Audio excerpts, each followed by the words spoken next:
'Tis I. Hey everyone, glad to see you back, glad to see you looking fresh, and today is finally the day that Legend of Zelda Tears of the Kingdom comes out.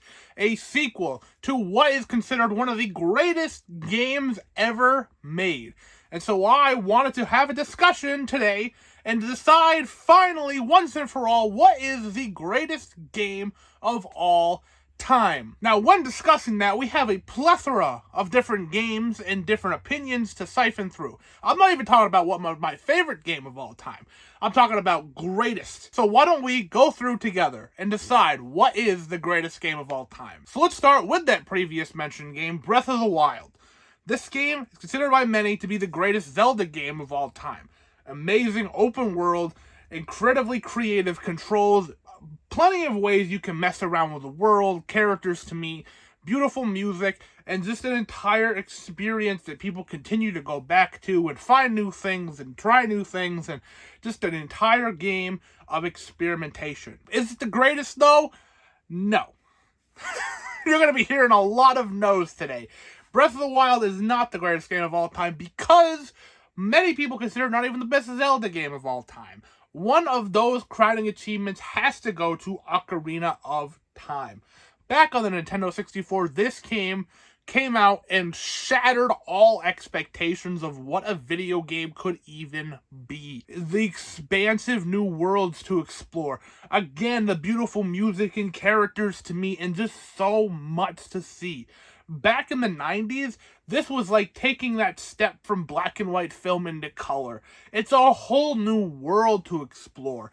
And I'm not even talking about just Hyrule itself, we're talking about the possibilities that Ocarina of Time presented to the world.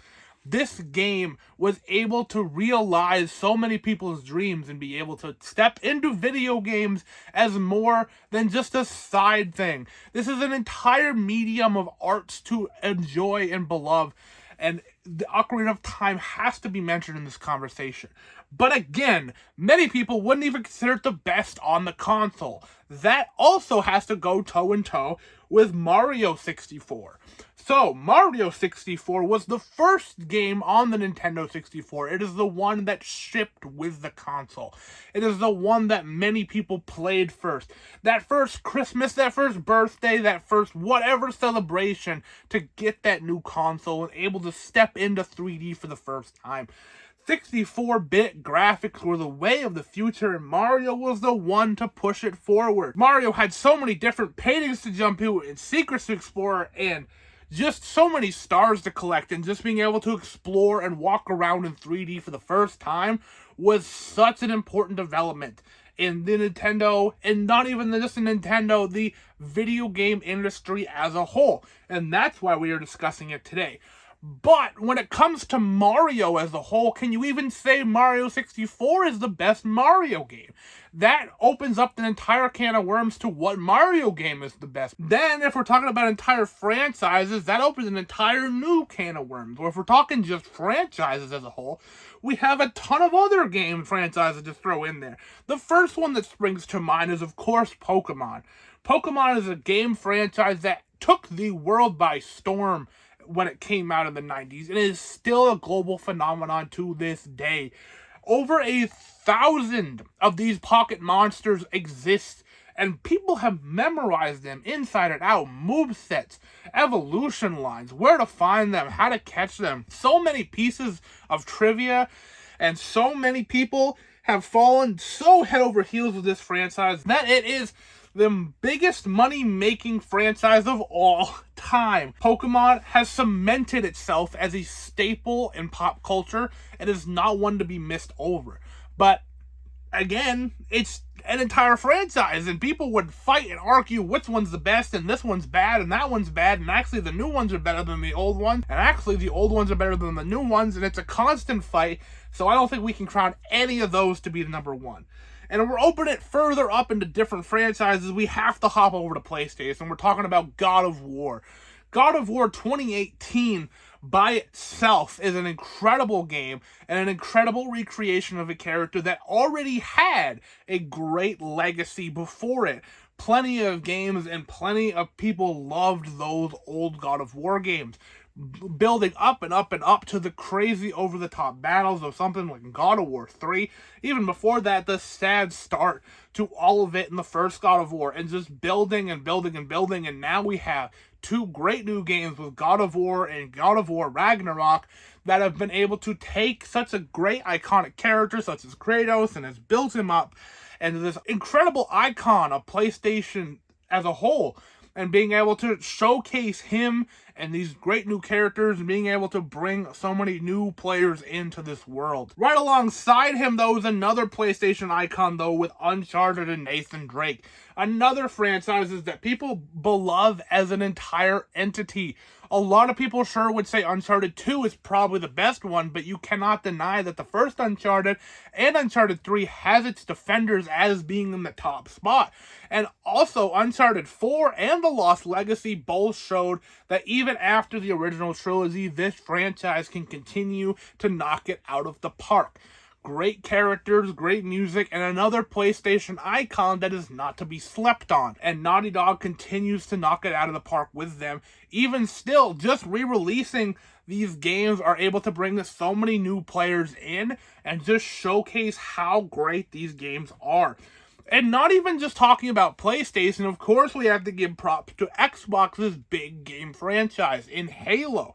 Again, Halo 3, a lot of people would crown to be the greatest Halo game, but Halo Reach definitely has a claim to that throne, and a lot of people would not let up on the fact that Halo Reach, it might be the greatest game of all time, especially if it's the greatest Halo game, and we're crowning Halo as a whole to be the greatest game franchise of all time. But even then, the first Halo was the first-person shooter on consoles to really show this could work. Halo 2 brought multiplayer to a whole new way. It pushed it forward. It made it more accessible. Halo 3 wrapped up the trilogy beautiful. Halo Reach was such a fantastic send-off to the creators of Halo. And then, of course, Halo 5 and Halo Infinite weren't what people really wanted, but they are still really good games and definitely talking points in the Halo franchise. But my problem with having any of these, all the way back from Pokemon, Uncharted, God of War, and Halo, all of these are entire franchises, and they're all also console locked. So I think that's another discussion point we have to bring in here. When talking about the greatest game of all time, I think accessibility has to be a factor in that. So moving on from all of those games that are console exclusives, you cannot play them anywhere you want, we're now going into a bit wider. They're not on every console, but they're on multiple consoles, and they're able to be played by many different people because of that. We're stepping into Persona 5, a new game which already has been claimed to be the greatest RPG of all time. Now, Persona, again, is an entire franchise that has stemmed back all the way to the PlayStation 1 era, and Persona 5, even though it has been the crowning achievement, especially in the popularity contest, also has its defenders of Persona 4, especially Persona 4 Golden, that people say is the greatest. Also, it gets a little messy because Persona 5 and Persona 5R are kind of the same game, but also pretty different, and that Persona 5R has a bunch of new content, but also slightly changes around the formula of the first game.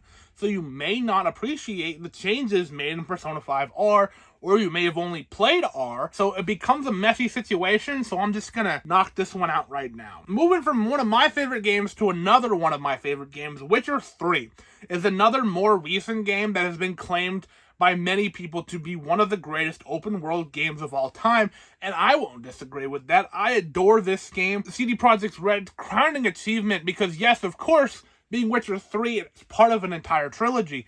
I think every person would claim this one to be the greatest of those three. Witcher 2 are great because of what they were, but neither of them were able to hit the lofty highs and the greatness of Witcher 3.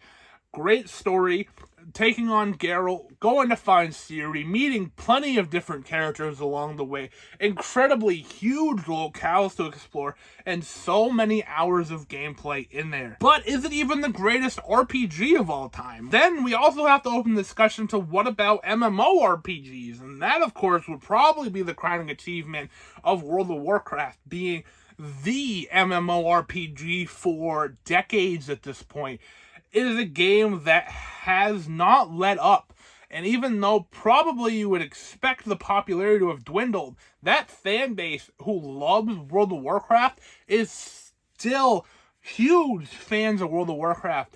No other game like this has been able to draw in players and just stick with it for quite as long. Sure, there have been plenty of other MMORPGs, but none other than World of Warcraft have been able to crack through that popular culture and been able to be the name in the game. But when talking about World of Warcraft, it's online only, and maybe you don't have that kind of capabilities. And so we have to kind of take that into consideration, that maybe you don't have a stable internet connection. Maybe you don't want to pay that subscription model. Maybe you want one game that you dive into and you pay once and that's it. So we're going to dial it back a little bit, and we're going to talk about Dragon Quest, and more specifically Dragon Quest XI. What a lot of people also consider to be the best Dragon Quest game, and a lustrous franchise that many people have adored, again, for decades now. This is the 11th numbered Dragon Quest game, but there are plenty of spin-offs and any type of Dragon Quest you can think of. Like, this also has MMOs in its lexicon and is able to be in a franchise that has lived on. And 11 was able to draw in new players, but also showcase the greatness of what this franchise has been able to be up until now. But is Dragon Quest even the best game franchise that Square Enix has? I would argue a lot of people would say no, and that would go to Final Fantasy. And most likely the best Final Fantasy game would be Final Fantasy VII. That's a tough one to argue with. It is considered to be one of the greatest RPGs, period. Not even from PlayStation, not from any developer, just straight up. This game was able to bring an entire new love for this genre. Many people don't even typically play RPGs, but they will play Final Fantasy VII because of how important it is to video game history. Characters like Cloud and Sephiroth and Tifa and Barret and Aerith, many of these characters are household names, even the people who have not played the games. This game, in fact, is so great that it's getting a remake. Now, if we're talking about the remake part, if a game is so incredible, will it need a remake? And I think that's another part we have to discuss here. Remakes show that maybe our game is getting a little old and maybe it needs to be updated for newer players. So if that's the case, maybe it's not the greatest game of all time. So with that discussion, we also need to talk about Resident Evil 4, a game that a lot of people talk about in this greatest games of all time argument. It pushed what survival horror could be. It added that little bit of action, so it gave you more of a force and able to move your own destiny going forward. Being Leon Kennedy in Resident Evil 2, you were scared the entire time, but being him in Resident Evil 4, you have yourselves the arsenal to be able to push back against the horror. And so when that game gets scary, that game gets extra scary, because you really feel helpless in that moment. But it is another one that is getting the remake treatment. And so, can we call it the best game of all time? Maybe we can consider the remake one of the best games of all time. It's still too new to call that. Another game that has been crowned this, and one that is able to cement an entire genre, in fact, was Castlevania Symphony of the Night. Another game from the PlayStation 1 era that was able to just be itself wholeheartedly. This, in combination with Super Metroid, were able to create a genre still called today the Metroidvania, where you have an entire map to explore. It's 2D, and you gotta fight through rooms, and you go to a place and you won't have that item yet. You gotta backtrack, and it's one of the greatest genres in what's backtracking actually feels good, because you get to pick up new weapons and you feel more powerful as you go along, and you'll be able to explore new areas, and you yourself exploring and being able to access new puzzles and solve those and new rooms. It is a constant feedback loop of greatness. But Symphony of the Night, again, in combination with Super Metroid, they're clashing constantly on which one is better. So I don't think we can crown either one of those either. So I think we gotta look forward to more modern games, bigger games, PlayStation 3, 360 era. And going into that, we're talking about Red Dead. Red Dead Redemption and Red Dead Redemption 2 were both crowning achievements in their different generations. Rockstar was able to take the Western genre and bring it to the video game sphere like we've never seen before. We're talking great characters, we're talking incredibly huge worlds, which when you watch a Western, you feel the grandioseness of the Old West, and we've never been able to experience that in a game quite like Red Dead was able to give us. But again, the combination of the first two Red Dead Redemption games, which one is better will always be a constant debate, so I don't think we can crown either one of these either. The Last of Us. We talked about Naughty Dog previously when talking about Uncharted, but this game has been able to be a standout achievement in PlayStation's entire discography. The Last of Us was able to push this idea of maybe games are only great when the gameplay is great. It was able to take video game storytelling and push it up a notch and be able to be one of the greatest stories video games can tell. Because of that, it was able to be transferred into a TV show, and that transformation was considered to be one of the greatest video game adaptations of all time. That cannot be overlooked. Adaptations of video games and being able to think about that one story or that one part, and that part being able to be explained and discussed throughout pop culture, I think needs to be in consideration when talking about the greatest game of all time. The Last of Us is in that discussion, but The Last of Us 2 also has a fighting chance of which one is better. So, again, I don't think we can crown either one of these to be the best when neither one of those is considered to be better than the other one. So we've talked about a lot of singular experiences so far, but what if we're talking about crossover games? If we can't pick one based on a singular experience, what about games that encapsulate many different games? And the first one that comes to mind is Smash. Super Smash Bros. Ultimate, in fact, has hundreds of games in one game. A roster that is one of the biggest in fighting game history, and so much history and love for the entire video game genre as a whole. And just being able to play as characters from a wealth of different video game backgrounds and genres and being able to celebrate them as a whole is something to be considered. But on top of that, we also have something like a Fortnite, which has characters from not only video games, but also film and animation. So many different characters can cross over into this game as well. And this is a game that has not let up, even though many people consider it out of date years ago. This game still consistently has a huge player fan base and is able to bring in players constantly with new updates and new characters that are able to bring players back over and over and over again. So, when considering crossover games, these two are worth considering. When talking about Fortnite, it brings me to another game that is a more modern smash hit. A game that many kids grew into adults and still love to this day. That, of course, is Minecraft.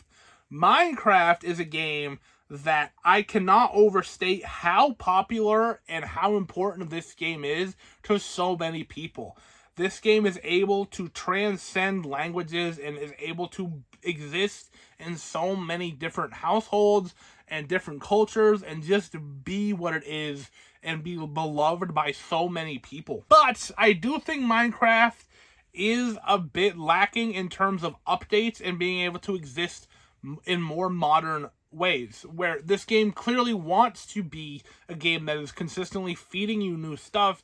It lacks that consistent feedback, and every update feels lesser and lesser as time goes on. Minecraft relies a lot on the modding scene, and while mods can very much enhance a game's gameplay, I think if we have to rely on fan-created content to be the greatest game, I don't think it can be crowned that. Now, when creating this video in this list that I'm talking about here, there was one game that came up more often than any other. And it's a game that I cannot overlook. It is absolutely a fantastic choice. That game being GTA 5. GTA 5 is the single most profitable piece of media of all time. Everybody knows what GTA is, even if you don't like it. GTA is a cultural phenomenon, and GTA 6 very well could overcast what GTA 5 did. Many people consider this to be Rockstar's crowning achievement, a game that is not to be surpassed, and especially with that online is consistently able to bring in new players and new ideas and more fun to be had. GTA 5 is not a game to be slept on and would be considered the best game of all time. GTA 5 is, like the rest of the franchise, does have its controversies because of its more graphic nature and is not be able to be played by anybody. Just because of that, I do think it misses the mark just barely on being considered the greatest of all time. So, you're probably sitting there and thinking, like, what was the point of all this? You went through so many great games, so many classics, so many games that are considered to be the greatest. Do you even have a game for me saying what is the best game of all time? And I do. But before I say it, I want to rally off so many more games that I didn't have time to discuss here. And they have a place in people's hearts, and they have a place in video game history, and they deserve to be mentioned. Street Fighter 2, Metal Gear Solid, Dark Souls, Arkham City, Call of Duty, Shadow of the Colossus, BioShock, GoldenEye, Half-Life, Pac-Man, Portal. All of these games have a place and their place in history, and I'm sure are considered to be the greatest by individuals across the globe. But there is one game that I'm going to tell you right now is the greatest game of all time, and it may not even be one you were thinking of. Now, are you ready? Are you ready to accept the truth? The greatest game of all time is Tetris.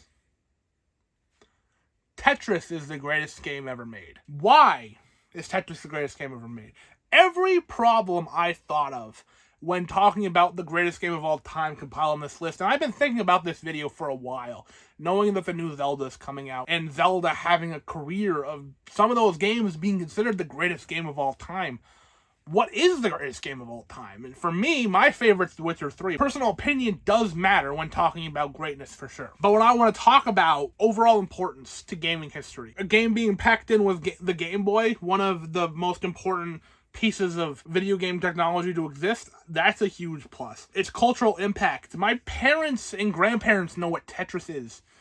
They don't know what GTA 5 is. They barely know what Pokemon is. Even though those are, in terms of money raking, and money is an important thing to talk about too, and Tetris being the best-selling video game of all time is another notch on its belt. Pop culture notoriety is a huge part in this. Another one that I talked about a lot was being able to be played by anybody. And Minecraft almost won out because of this. But at Tetris, I do believe, because of its pure simplicity and is able to ramp up to intense competitions and being able to be so complex at higher levels, the classic talk about point of easy to play, tough to master. That is Tetris as a whole. Over its lifetime, had so many different iterations, but that core gameplay that I've been talking about is what I'm talking about here. It is able to innovate and it is able to create new and different experiences, but I'm talking about those classic 4 block pieces falling in line. You line up one, they disappear, and that's it. And another one, The Last of Us, another great point is that being able to be transcribed to a different media. Sure, Tetris probably won't ever have a Wonder 1 adaptation into a movie, but it did have a movie this year and talking about its history and it being able to be the cultural icon that it is today. Tetris is the greatest game of all time because of all these reasons and others that I'm probably even forgetting to talk about here. Do you agree? Do you not agree? Am I crazy for not considering any of those 20 plus games before to clearly be the greatest of all time? Let me know. Thank you so very much for watching. And as always, like this if you like this, subscribe if you haven't already, and I will see you at some point.